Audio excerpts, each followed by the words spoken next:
Hello, my name's Gavin. This is Genre Books, and it's Tag Tuesday. And the tag this week is the Book Murderer tag. This, I think, is going to be a fairly brief video. Not as brief as Sean D. Standfast's responses to this. He managed to do this tag in, I think, 37 seconds. Now, I've probably already gone over that just saying hello, but we'll see how I can draw some of this out. Perhaps I will maybe give some mitigating factors to these tags that Mr. Standfast cut straight through and decided that the punishment was death for every single one of these. This is a tag created by Noah at the Bookworm, and I was tagged by Aaron Hook. There are 5 prompts and a call to tag others. So let's get straight to it. Prompt number 1. What are your thoughts on spine breaking? On the assumption that we mean books here. Yeah, I don't do it. I don't do it if I can avoid it. Sometimes you are not able to avoid it. And the fact that, I buy second-hand books in general.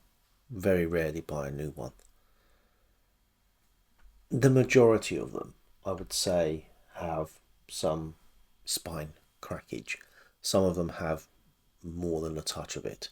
It is difficult. Here is one with an unbroken spine. I'm not breaking the spine having the book like this. Any more than that, I run the risk of doing so. I want to be able to read the book. I don't want to have to peer around a corner to try and catch the beginning of the sentences. And I do have to say, some of the old science fiction paperbacks, to cut down on the amount of pages they are using, use as much of the page as they can, and consequently there is not much of a margin towards the middle of the book. This makes it really difficult to access the words without, I can't do it, but opening the book wider, because I don't want to do it to this one. So let's look at one that has already suffered. It doesn't look great, but I tell you what, it's easier to read it. So my thoughts on spine breaking are, don't do it if you can avoid it. But the people to blame for this are really the publishers. You can't blame the publishers for prompt number 2, however. Bookmarks or dog-earing pages. Bookmarks every time. I probably did dog-ear pages when I was a kid. But this is a time before you have a lifetime's collection of bookmarks to hand, and before probably you know the proper appropriate reverence you should have for your books. And sometimes they're not your books. Anyway, it's a habit I grew out of fairly early on. So I was a young offender on this and no longer. Prompt number 3, page tearing or ripping. Why would you do that? I don't even like booksellers who price clip the books so that, when I've picked it up in a second-hand shop, there's a little bit of the dust jacket missing. Why would I countenance, why would I excuse anyone actually ripping pages out of a book? I find it annoying when people have done it in order to fill in a coupon at the back, for example.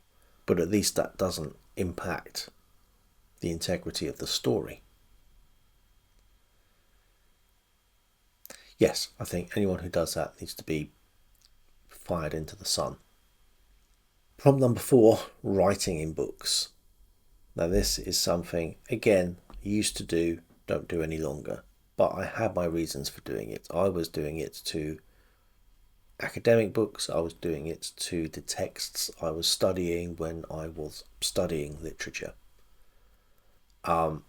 These days, if I really need to write something down, I will write it down outside of the book.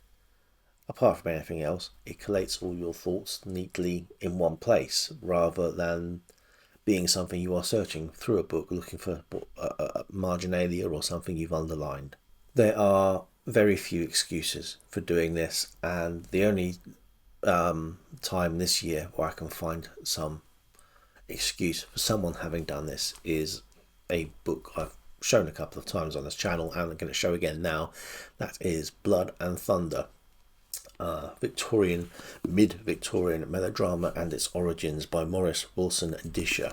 This was sent to Miss Hartnell by the author.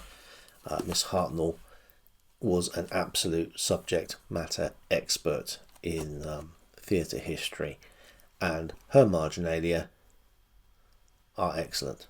She has corrected him.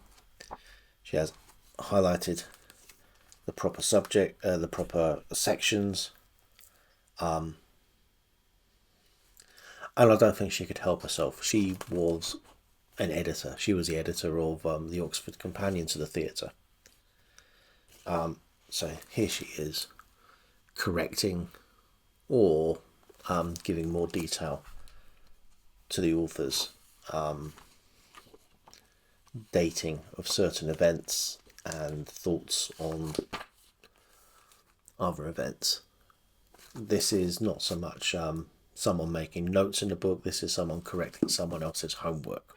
I can live with this because the person that's done it really knows their stuff. And I think this probably enhances the book, but this is the exception, I think, that proves the rule. Prompt number 5, ripping covers and bookbinding.